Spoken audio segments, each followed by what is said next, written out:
Sadakta kabisa mabibi na mabwana wa Kenyan Media popote mlipo, hamjambo. Karibuni wadokeze yale ambayo imeweza kujiri. Mimi nafahamika kama Mr. Eagle 8. Ni matumaini yangu kwamba utasonga mbele nami, na kama haujaweza kupiga subscription utapiga ili tuweze kujiunga na kuwa familia ya Kenyan Media, familia ambayo inazidi kugrow.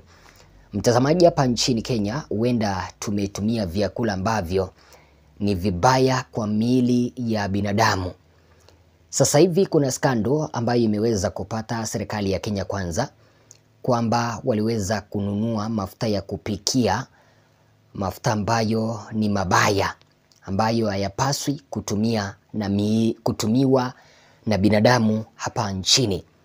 Na mafuta haya, mtazamaji wangu, yalikuwa yanakusudiwa kwamba watakuja kushusha bei ya mafuta. Vile kuna skando ya maize, yani mahindi. Vile waliweza kununua yale mahindi ili kuja kupunguza bei ya mahindi hapa nchini, vitu ambavyo havikufanyika. So mtazamaji wangu, kuna ripoti ambayo imeweza kutoka kwa wasimamizi ambao wanasimamia vyakula ambavyo vinaingia kwenye miili ya binadamu kutoka serikali kuu. Wamesema kwamba serikali ya Kenya Kwanza iliweza kuagiza mafuta ambayo ni mabaya, na iwapo yatatumiwa na miili ya binadamu huenda yakasababisha magonjwa hatari. Na tunaelewa kwamba, mtazamaji wangu, magonjwa sio mengine isipokuwa tu saratani, yani kanza. Jinsi ambavyo unaona hapo ni kwamba KEBS declares Kenya Kwanza government cooking oil import unfit for human consumption. Yani serikali ya Bwana Ruto imeamua kutusafirisha, imeamua kabisa itusafirishe kuelekea mbinguni.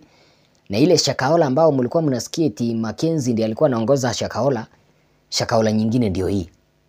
Mbona wananunua mafuta ambayo yako unfit for human consumption? Mbona wananunua mafuta ambayo yatakuja kudhuru afya za binadamu hapa nchini? Wako na lengo gani? Na inasemekana kwamba mafuta haya yaliweza kuletwa kitambo, kipindi cha maandamano, iti kwamba watakuja kupunguza bei ya mafuta ya kupikia. Wakanunua mahindi vile mahindi ambayo hayajulikani mahali yalienda, kutumia pesa zako za ushuru, eti kwamba wanakuja kupunguza bei ya unga wa mahindi hapa nchini, kitu ambacho hakikupungua. Lakini sasa hivi imeweza kubainika kwamba mafuta hayo it's unfit for human consumption. Je, ni kusafirishwa tunasafirishwa? Katika ripoti ambayo imeweza kutolewa na Citizen TV hapa nchini, inasema kwamba in its letter dated 5th September and addressed to the managing director of the Kenya National Trading Corporation, the Kenya Bureau of Standards concluded that the consignment have been rejected and the importer is hereby advised to reship them back to the country of origin within 30 days from the date of its letter, failure to which shall be destroyed at the importer's cost. Nielewa, hii ni ripoti ambayo iliweza kutolewa tarehe 5 Septemba. Yapita miezi miwili ama mitatu, mwezi wa 9. Hii ni miezi mitatu tangia KEBS ile ambayo inasimamia vyakula ambavyo kuweza kuthibitisha vyakula ambavyo vinapaswa kuweza kuliwa na miili ya binadamu, iliweza kutoa ripoti kwamba kuna mafuta ambayo serikali waliweza kuagiza mnamo Julai. Wakasema kwamba yale mafuta yalikuwa hayapaswi kuweza kutumiwa na miili ya binadamu. Lakini unajua nini, mtazamaji wangu? Hayo mafuta yaliweza kupotea kutoka kwa magala ya serikali, mahala ambapo yalikuwa yamehifadhiwa. Kuna gazeti hapa hivi liliweza kutuambia siku gani? Kuna siku hapa hivi maseneta walienda kufanyia uchunguzi yale mafuta, wakapata warehouses ziko empty. Ishara kwamba yale mafuta yashatolewa kwenye zile warehouses, mahala ambapo wanahifadhi, kisha yakauzwa kuelekea kwa soko. Kumbuka kwamba hapo awali walikuwa wamesema kwamba mafuta hayo it's unfit for human consumption. Sasa hivi yamepotea. Ishara kwamba hapa katikati kuna watu ambao waliweza kufanya deal, hayo mafuta yakafichwa, na sasa hivi yameweza kuwekwa kwa soko binadamu wanazidi kuyatumia. Issue hii inahusisha waziri ambaye alikuwa ni waziri wa biashara Bwana Moses Kuria pamoja na waziri wa kilimo hapa nchini Mithika Linturi. Kile kipindi cha maandamano, I think mliweza kusikia eti kwamba wameagiza mahindi kuja kumaliza maandamano, wameagiza mafuta kuja kumaliza maandamano, wameagiza sukari kuja kumaliza maandamano. Anielewa, kumbe walikuwa wanatuletea vitu ambavyo vitakuja kutuletea magonjwa katika mili ya binadamu. Ripoti hiyo ikaendelea kutuambia kwamba the KEBS examination also found that the imported oil contained 0.04 of insoluble impurities while the required standard is 0.05. Unaona mtazamaji wangu, so hao wanatuambia kwamba mafuta haya kwa uhakika yaliweza kupatikana yakiwa na uchafu, impurities, uchafu ambao utaweza kusababisha miili ya binadamu kuweza kupata some dysfunction ama nini, yani miili ya binadamu kuweza kupata, unakuta kwamba haifanyi kazi jinsi ambavyo inahitajika. Ripoti hii ikaendelea kutuambia kwamba while the KEBS study took place in July, it is not clear why all the other consignments shipped in before July are not subjected to laboratory tests and why KEBS has not destroyed the oil as stated in its letter. Hiyo ni ripoti ambayo iliweza kutuma kuelekea kwa vyombo vya habari kwamba mafuta fulani yaliweza kupatikana yakiwa na some impurities ambayo yaliweza kuletwa hapa nchini, na huyu anatuambia kwamba wanashuku, yani wanauliza swali, mbona mafuta ambayo yaliweza kuletwa kabla ya Julai, mbona yakuweza kufikishwa kwenye mahabara ya serikali kuweza kufanyiwa ukaguzi? Kwa hivyo haya mafuta ambayo yaliweza kupatikana yakiwa ambayo ni unfit kwa miili ya binadamu, ndio hayo sasa yaliweza kufichwa, hayakuweza kulengwa. Sasa ni mtu mgani ambao tunafaa kulaumu hapa mtazamaji wangu? Ni serikali yetu ya Kenya kwa kuweza kununua mafuta ambayo yako na some impurities ambayo yako unfit for human consumption, ama tunalaumu mahala ambapo yale mafuta yaliweza kutoka wakiwa wanajua kwamba wameweza kutuuzia mafuta mabaya, lakini wao wakanyamazia hiyo story. Sasa kati ya Kenya na lile taifa ambalo liliweza kutuuzia mafuta, ni nani wa kulaumiwa? Pili, baada ya KEBS kuweza kubaini kwamba mafuta haya ni unfit for human consumption, mbona yameweza kupotea? Mbona hayajakuwa destroyed since September 5th mpaka sasa hivi? Ni kipi ambacho kinaendelea hapa katikati? Kwa hivyo huenda wengi wetu tumeweza kutumia haya mafuta mabaya ambayo KEBS iliweza kubaini kwamba ni mafuta ambayo si sawa kwa miili ya binadamu. Hii serikali naona ikitusafirisha mbinguni.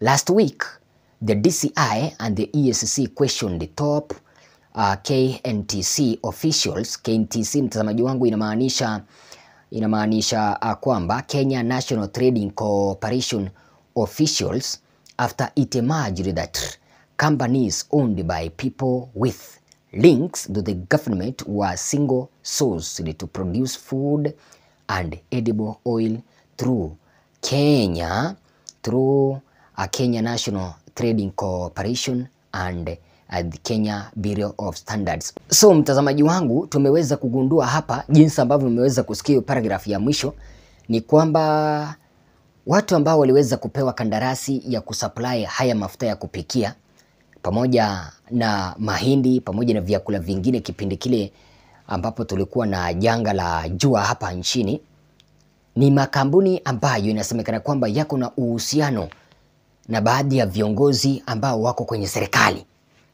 Wale ambao walikuwa wanapiga mdomo, tumeweza kununua vyakula ambavyo vitakuja kumaliza maandamano. Kipindi kile ambapo baba alikuwa anaandaa maandamano ya kuweza kupinga gharama ya maisha iweze kushushwa, ya kuweza kutaka taxes ziweze kushushwa. Na ni leo mtazamaji wangu. So kumaanisha hawa viongozi ambao wako kwenye serikali wako na makampuni yao ambayo yanapewa zabuni kuweza kuhakikisha kwamba yana supply bidhaa. Na nielewa, kitu kizuri ni ile online doesn't forget. Online doesn't forget. Unanielewa? Mtu ambaye anaitwa Pauline Njoroge ameweza kutukumbusha jinsi ambavyo serikali ya Kenya Kwanza ilikuwa ina brag kwamba wameweza kununua mafuta ya kupikia kutoka rubaa za kimataifa, wameweza kununua kitu ambacho kinaitwa mahindi ili kuja kumaliza janga la njaa hapa nchini. Kumbe vyakula ambavyo wanaleta ni vibovu, vyakula ambavyo vitatuletea madhara kwa miili ya binadamu. This is a post Itumbi did in July when he and his friends in government were fighting local manufacturing companies and branding them as cartels so as to import duty-free edible oil. 6 months later, the cash 30 billion later, we are dealing with a grand scandal. The crooks bought a commodity that was not fit for human consumption. Also remember that this massive duty-free importation of various foodstuffs led to our shilling losing value against major world currencies. So serikali imekuwa ikilaumu kwamba Uhuru Kenyatta ndiye aliweza kupora pesa kutoka hapa nchini. Pesa zile zikaweza kufanya shilingi hapa nchini kuweza kulose value, lakini hapa hivi tunaambiwa kwamba haya mafuta ambayo waliweza kununua kutoka rubaa za kimataifa bila ya kuweza kutoza tax, ile mahindi ama yale mahindi ambayo waliweza kununua bila ya kuweza kutoza tax, ndio imeweza kufanya shilingi ya Kenya kuweza kulose value. Jinsi ambavyo unaona hapo, Juni tarehe 18, Bwana Itumbi akaja akatuambia kwamba President William Samoei Ruto and CS Cabinet Secretary Moses Kuria decided to fight the edible oil cartels. Nanielewa? Bring down prices from 348 to 250. Number 2, different measures were approved even by cabinet. Number 3, they over succeeded and a price came down to 218. Number 4, next is dealing with entire value chain, starting with planting oil plants with a view of spreading the money to farmers and creating jobs locally. Number 5, the cartels have panicked. They can see the game is coming to an end. Number 6, the KNTC CEO Pamela Mutua shares with the newsroom a chart showing how the prices of cooking oil have gone down since COK started its intervention. Number 7, but the editors do not want any positive story, so that is ignored. They actually refused to publish that story. Number 8, only 5 companies control the edible oil. The owners and their ties to you know who is in fact is well known. So mtazamaji wangu, huyu Bwana Itumbi wakati ule wa maandamano alikuwa anataka kutaint Bwana Raila Odinga aweze kuonekana kwamba si mtu wa maana kwa maandamano ambayo alikuwa anaandaa. Unaona, alikuwa anatuambia kwamba makampuni ambayo yalikuwa yanaunda mafuta hapa nchini alikuwa amewaita ama alikuwa ameita ile makampuni kwamba wao ni makatel, kwa sababu bidhaa zikiwa zimepanda na unaelewa mpaka mafuta yanapanda. So wakaenda wakaleta mafuta mabovu haya ambayo umeweza kusikia wakituambia hapa hivi so President William Samoei Ruto and the CS Cabinet Secretary decided to fight the edible oil cartels, bring down prices from 348 to 250. Waliweza kununua haya mafuta ambayo ni mabaya wakatuletea hapa nchini. Kumbe mafuta mabaya yalipoingia hapa nchini, bei ikashuka kutoka 348 up to 218. Kumbe tulikuwa tunauziwa mafuta ambayo hayako fit kwa miili ya binadamu. Na nielewa mtazamaji wangu. So serikali imeamua sasa ituuzie vyakula ambavyo si vizuri. Kumbuka kwamba sasa hivi Bwana William Samoei Ruto anataka kuuza Kenya seed, na akiuza Kenya seed anataka kuleta watu ikoli GMO katika taifa la Kenya. So vyakula ambavyo huenda tukakula kuanzia sasa hivi kwenda mbele ni vyakula vya GMO. Sasa hivi unaona tunauziwa mafuta ambayo yamekataliwa, sio mazuri. Mafuta hayo baada ya kukataliwa na yalikuwa kwenye magala ya serikali yamepotea. Sasa kipindi ambapo yamepotea, yameenda wapi? Si ni ishara kwamba Wakenya washakula? Wazo lako mtazamaji ni lipi? Si tushakula haya mafuta kama yamepotea? Sema nasi, narejea na mingi tena zaidi.